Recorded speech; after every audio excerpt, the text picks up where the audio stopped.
Does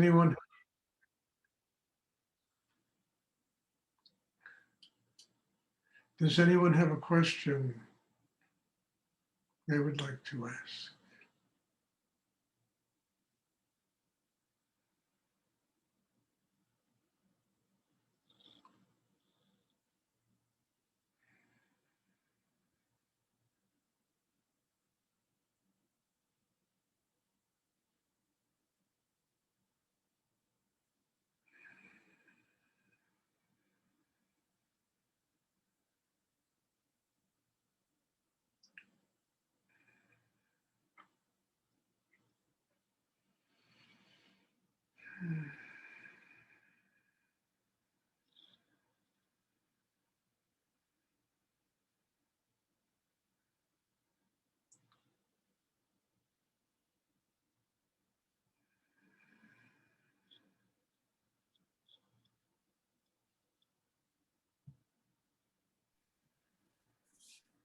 Stuart, I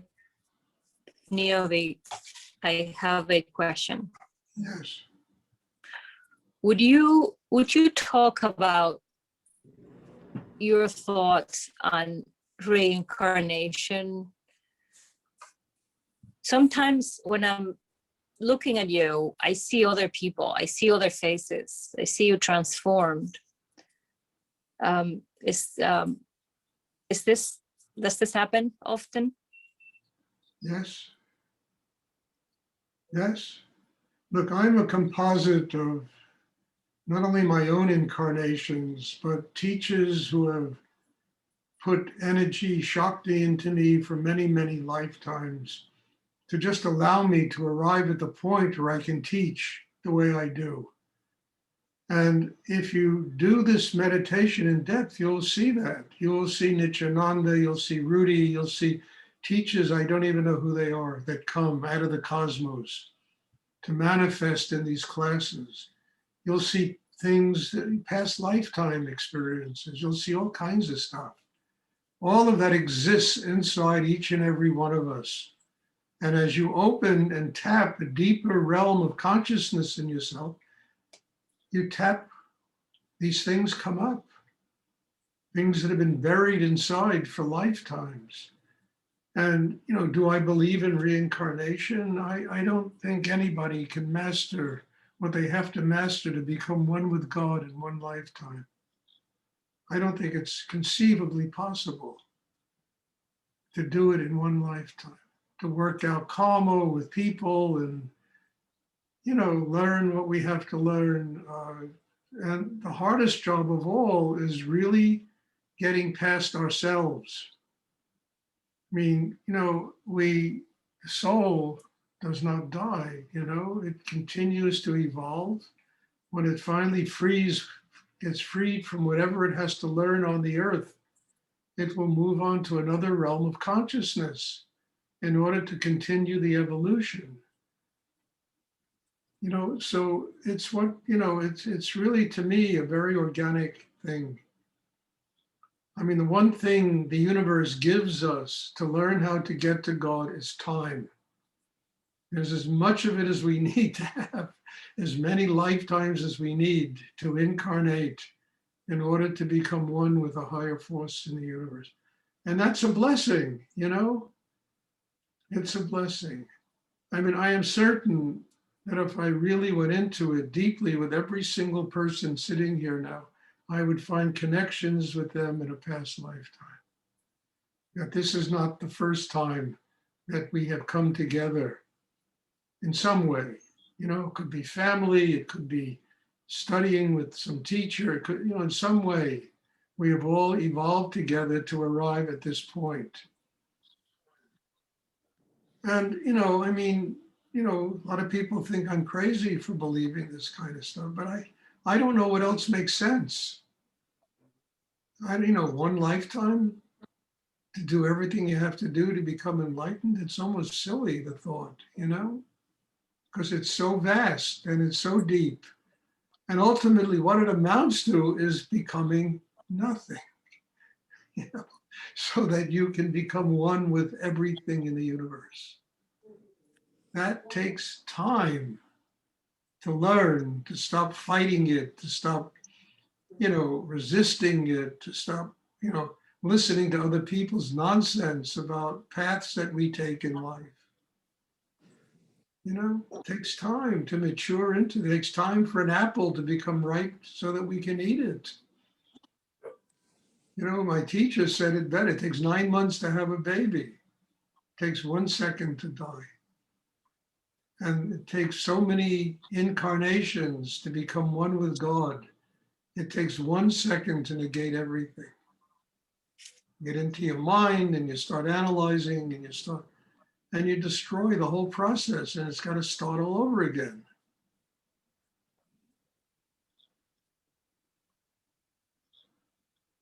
Everything on this planet is transient except the soul of a human being.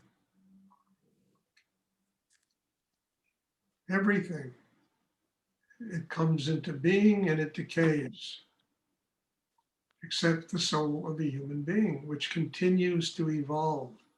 And our work is to nurture that soul so that it continues to evolve, so we become less and less of who we are and more a child of God.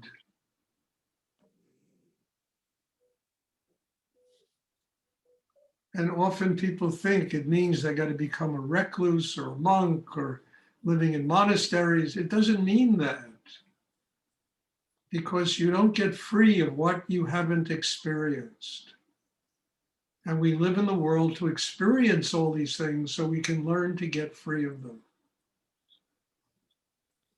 So we have choice, we have activity, we have interaction with other human beings, we have family, we have friends, we have work that we have to do, we have professions, all of this is an opportunity to learn how to succeed at what we do with gratitude, with compassion, with love, and at the same time, how not to be trapped by what we do, how to keep connected to the higher force of energy in the universe, God, whatever one wants to call it.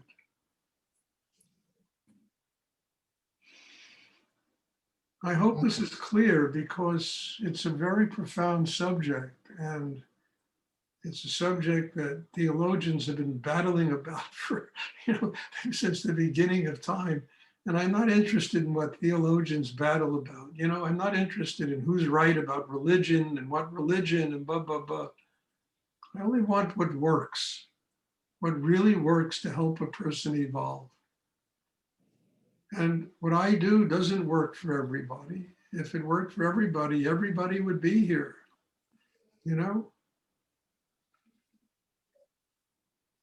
But for whoever it works for, boy, take advantage of it and use it, because it's an amazing tool that can help one evolve and literally become one with God, higher energy, attain a state of nothingness inside themselves. A nothingness, which means we are one with everything. We can embrace the universe and everything the universe has to teach us.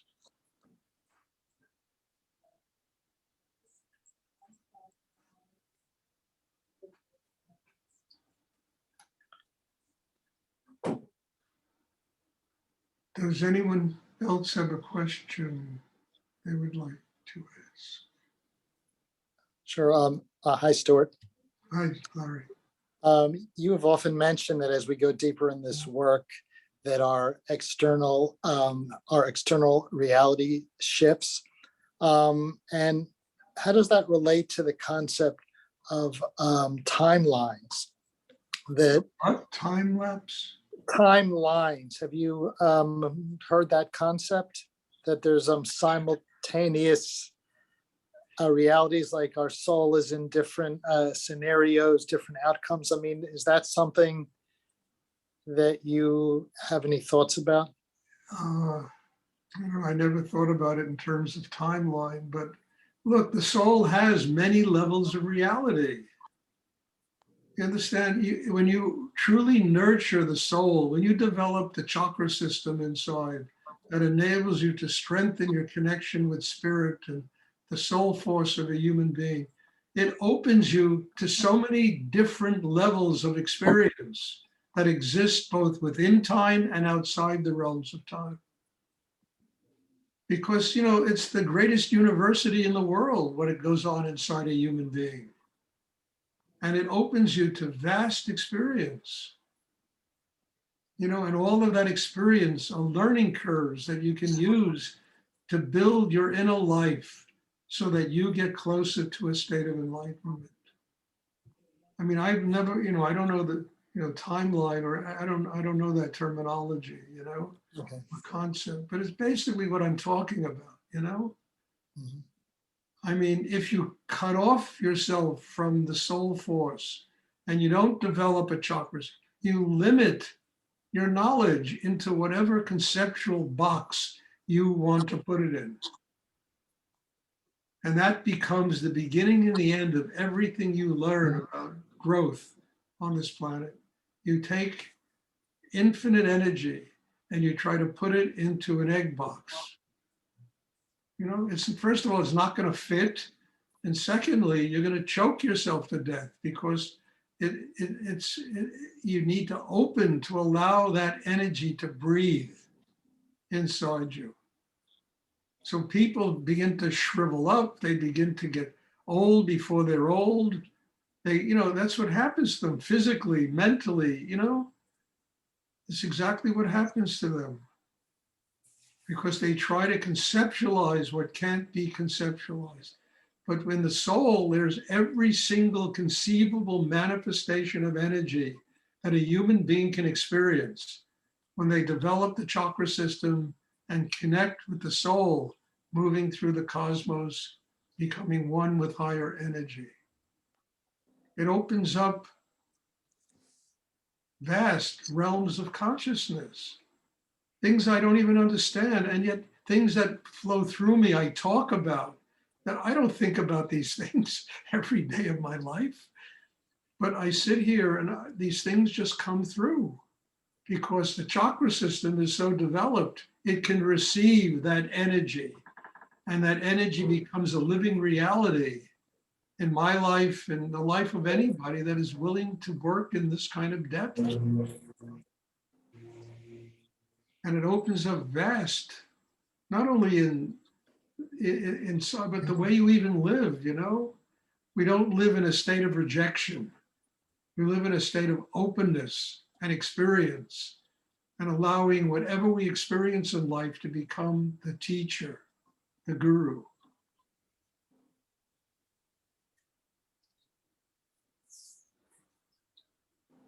This is not easy to do, and this is not something you just do, because it's like turning on a light in a room. It's something you evolve into.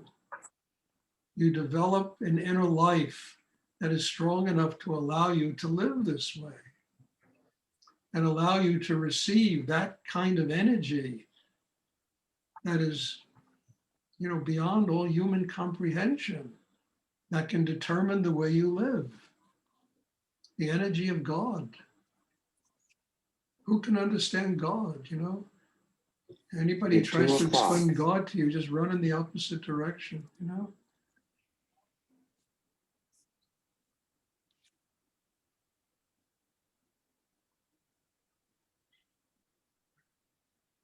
Does anyone else have a question? I hope this is clear. These are difficult things to grasp, but this is really kind of metaphysical and of a higher transcendental level, but they're really important things. And they're not things that you just learn because you take notes in a notebook. They're things that you build a system that you grow into, and they become permanent realities inside you. Not something you memorize because it sounded good in a book.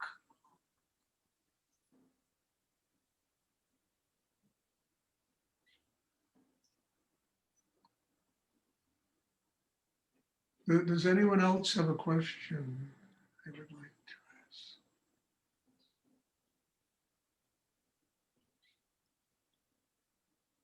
I mean, these talks that I give are getting to be pretty far out.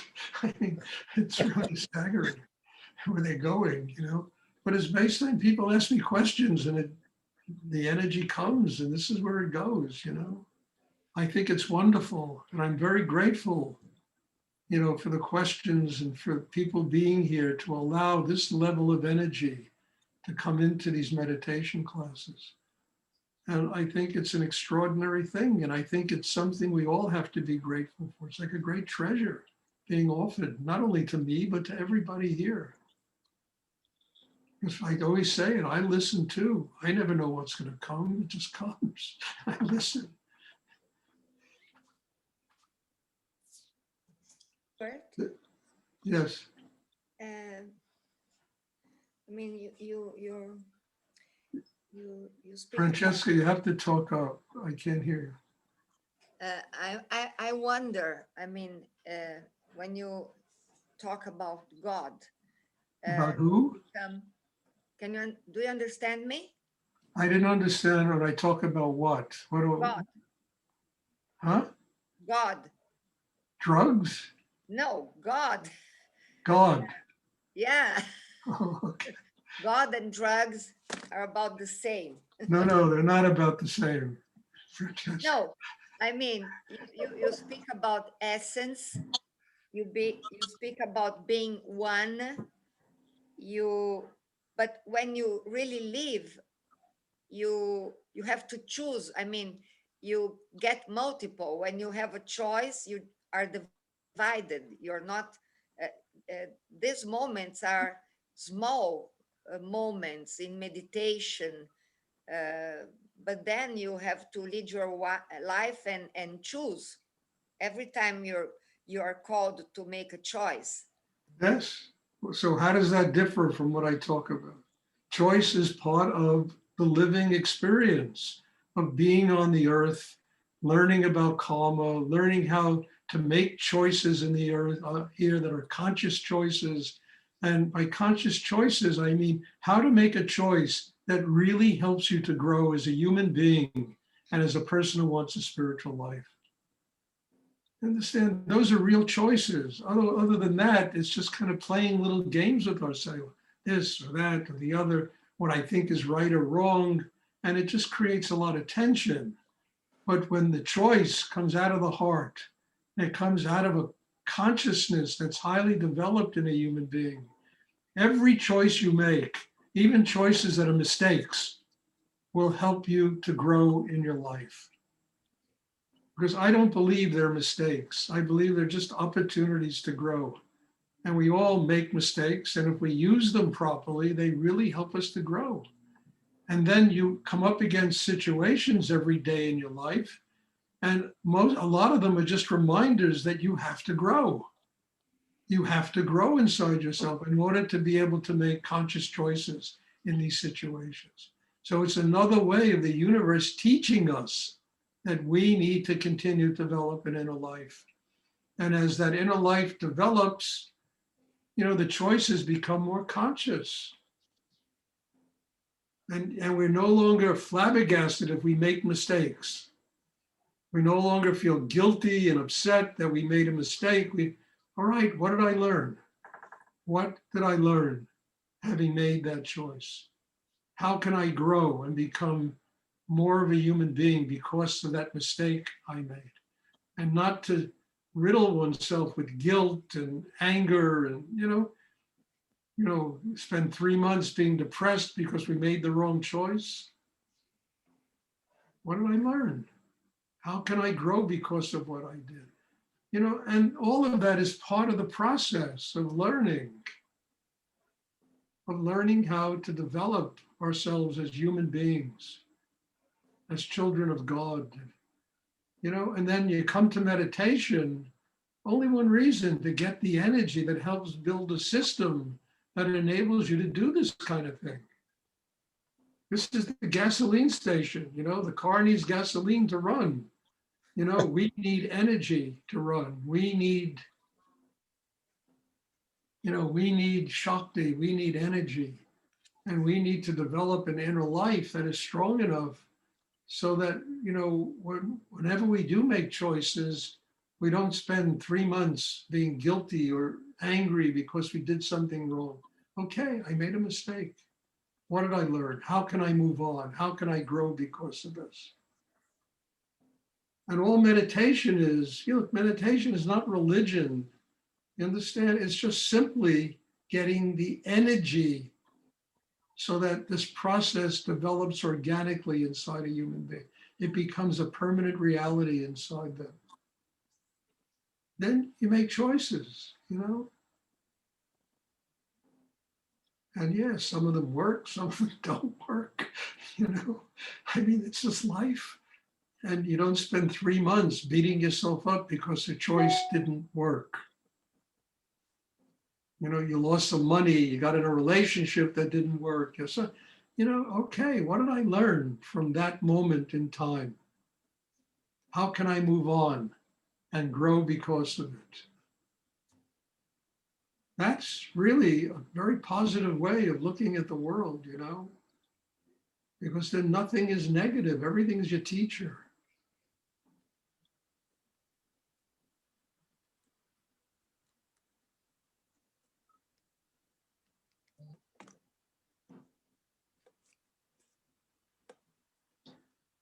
And, don't look at this meditation as some course in religion. It's not. This meditation, honestly, it's the Exxon station. It's, a refrigerator needs energy. You stick the plug in the wall and you get energy to run a refrigerator. This is a place where you come to get Shakti energy, to develop what's inside, which is a chakra system, so that you can live organically in the world and build a system that's strong enough to where whatever happens to you in life, it becomes just another step that teaches you how to get closer and how to become a more conscious human being.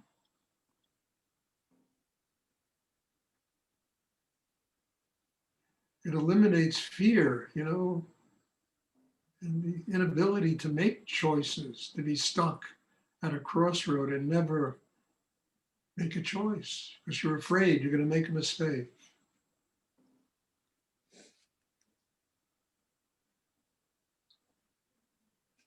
So we've gone from the transcendental to the psychological. And it's all part of growing. I mean it. It's all part of growing, learning how to live on the earth, learning how to become more conscious about the way we live our lives. It's all part of the development of a human being and the development of a spiritual life. Does anyone else have a question they would like to ask? I would like to ask a question, Stuart. Yes, Sarah. Can you talk a little bit about what it means to be a healer? To be a healer? Yes. I mean, I don't even know the answer to that question. I mean, I've done a lot of healing in my life, but I never consider myself to be a healer. I have grown inside to where the energy of spirit can be, transmitted to people who have been ill, and it's helped them to get better. But am I a healer? I don't think so. I never think of myself in those terms. But I do understand the process of evolving inside. And part of the evolution inside is you build a system inside that can transmit spiritual energy. Spiritual energy can heal people.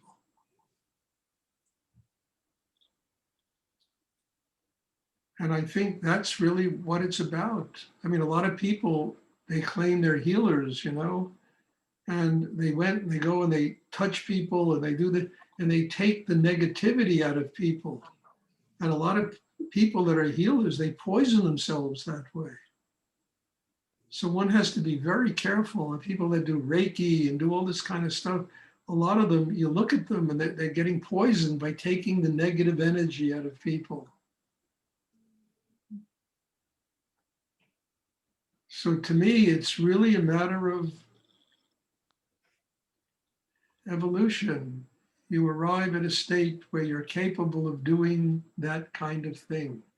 Do you consider yourself to be a healer? No. This is organically transmitting God's energy and helping another human being. Does it heal? Yes, it can. If a person really wants to be healed.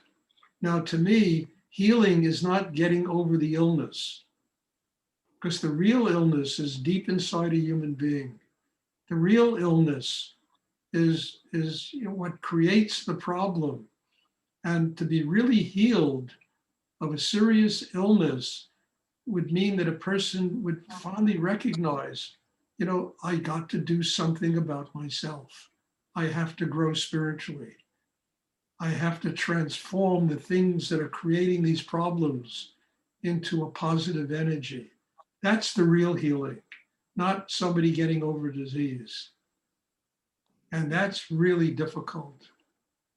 And in my life, I have found maybe a few people that I've worked with in healing, and I've worked with people with AIDS, with cancer, with all kinds of illnesses, who have truly, and after they got healed from these things, truly took it upon themselves to have a spiritual life.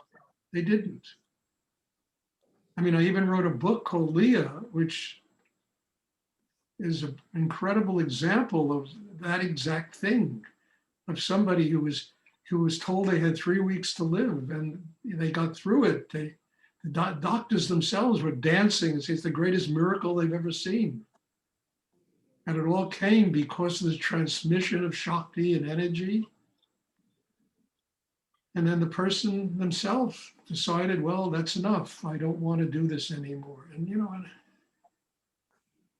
that's the great tragedy in life, that people never learn. Because the real healing is not getting over the disease. The real healing is what you do with the 10 or 20 years more that you're given of life, and how you use it.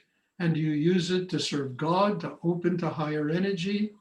Or, do you go right back into the same patterns and everything that created the disease in the first place? That's the real healing. And that, you can't do for somebody. They have to do it for themselves.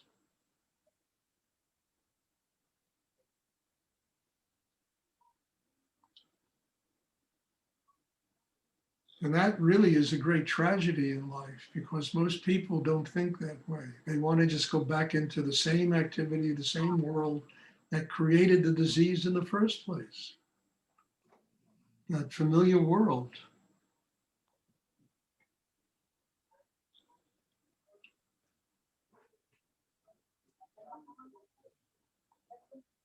So what does it mean to be a healer? I don't know. But I do know that even this class has to do with healing people. It has to do with people getting stronger inside, developing an inner life, building a chakra system, healing themselves, getting connected with spirit. That's what this class is all about.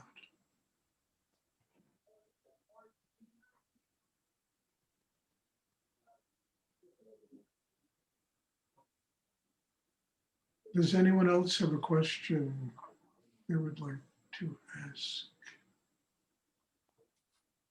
I mean, if you want to find out about that, I don't know how many of you read that book, Leah. You should really read that book. It's really a very interesting book about this exact subject.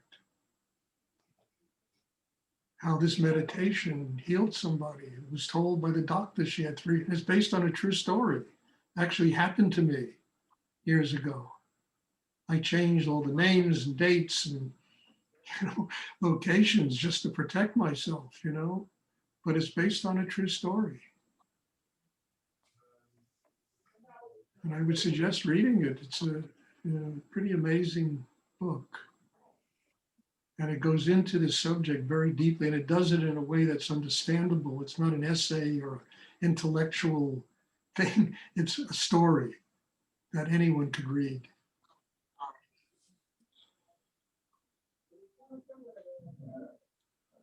Does anyone else have a question they would like to ask?